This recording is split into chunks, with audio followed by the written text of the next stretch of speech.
Hey guys, welcome to the vlog. So I'm going to answer a question.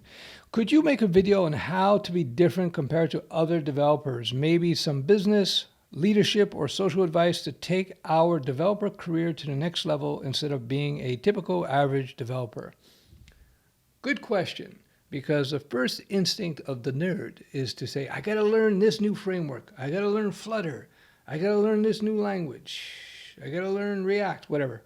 Once you have your foundations in place, once you have your foundations in place, if you're properly trained in the foundation, so you have a deep understanding, if you're doing the web stack, for example, if you have a deep understanding of HTTP, request response cycle, how pages are rendered, server side versus client side, et cetera, and then you understand the key languages, HTML5, CSS3, JavaScript, and then some server side. It could be server side JavaScript via Node, it could be PHP, it could be Python with Django, blah, blah. Once you have your foundations down, so you're able to organize your code properly, good coding practices, clean, simple code, well-documented code, understandable code. That's the foundation of developing a great career as a developer. Now, what's going to separate you from that? What's going to take you to the next level of uber developerness?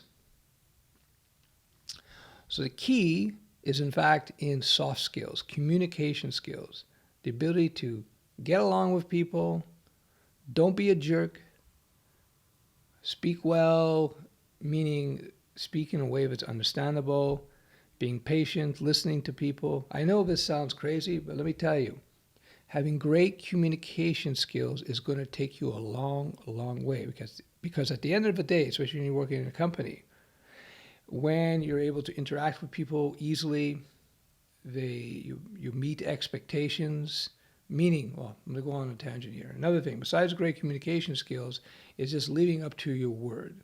That's part of being having good interpersonal relationships with people. So if you say you're going to deliver a piece of code on Friday, deliver it on Friday. Don't deliver it on next Friday. Deliver it that Friday, or don't deliver it on Tuesday. And if you're going to find yourself where you're supposed to deliver it on Friday and you figure, oh boy, I'm not going to make it, give them advance notice. So let's say Wednesday you're going, I might not make Friday. So you should write them and say, I'm pushing for Friday, but I might not make it. I apologize sincerely. I know I underestimated certain things. I'll get it done for sure on Monday. That kind of thing. Being transparent, letting people know in advance if you're going to miss deadlines, if you missed them, and try not to miss them, is going to go a long way to creating a good relationship, but trust. At the end of the day, people want to deal with people that they like. And one of my mentors used to tell me, he used to say, I'd rather have a reasonably smart employee that's easy to get along with than have a superstar who's a total jerk that everybody hates.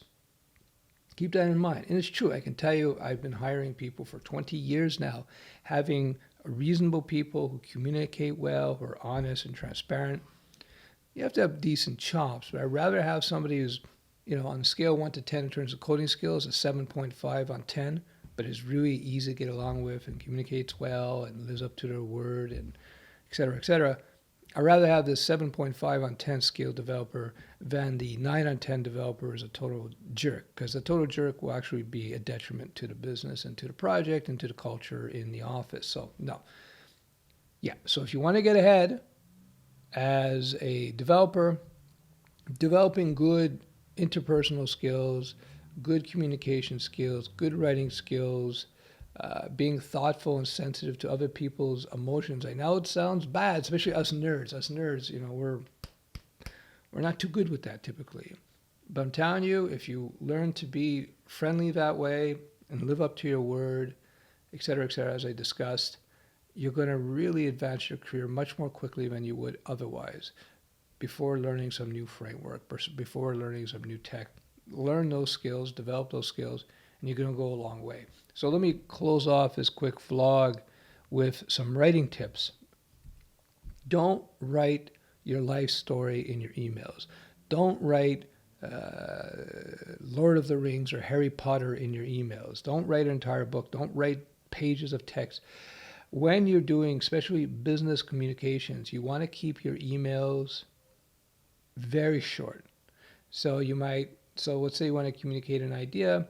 a quick intro, 1 or 2 lines, a couple bullet points afterwards, close with a couple more lines, very short to the point. I mention that because I can tell you that I've gotten many contracts as a freelancer in the past because of my concise writing style. Still friendly, but concise. And this is such an important thing.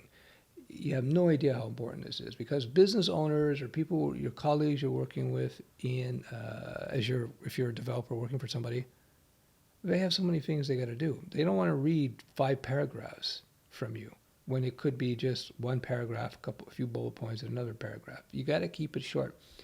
I get sometimes 50, 100 messages a day between emails and DMs, so many calls. And I have people that'll send me thoughtful questions and they'll send me a page of text, a page. I just can't read it. It's like, so I try to get to people, I try to get back to people, but it might be a month later because I look at this page of text. I don't want to read a page of text. I got another 50 emails I got to deal with. It should be bullet points, a little header paragraph, couple sentences, bullet points, closing paragraph. Make it very appealing to people to want to read the email. Don't make it long-winded. Just doing that is going to improve your career, believe it or not. Anyway, that's it for today's vlog. It's now November 19th, and the YouTube channel is closing in on 100,000 subs. 100K subs. 100K subs. Who would have thought? Over 2 years ago, whatever it was, when I decided to get back into it, and I had only 10,000 subs when I started jumping back into this whole thing. This is a hobby. I'm not a YouTuber, although YouTube has become, I'll admit, it's become an important part of the business because it lets people become aware of what I do and my work and so on. Just in case you don't know, my main work these days, I have the Studio Web software, and I have a lot of schools who use it, and it's just a training platform, a curriculum that students learn coding with, and it has all kinds of tools that teachers love and administrations love, but also when people get courses from me, they get loaded on Studio Web, and they take advantage of all the front end tools. It's a unique platform. It's designed and it has evolved over the last 7 years, working in many schools and literally hundreds and hundreds and hundreds of thousands of students. And that's probably conservative. And so it's very refined. Anyway, that's my main work really. But the YouTube has become a good way to get the word out. And it's my hobby. I have to tell you, I really enjoy doing YouTube videos. A lot of fun. I love answering questions, interacting with people. So when we do hit that 100K, which I've had a few weeks from now, I'm going to do something interesting in terms of what the channel is going to do. I don't want to reveal. I don't want to tip my hand yet, but something is coming. All right. Thanks for watching the video. If you liked it, give me a thumbs up. If you didn't like it, give me 2 thumbs down. And if you did like it, comment below. Let me know. And that's about it. Bye-bye.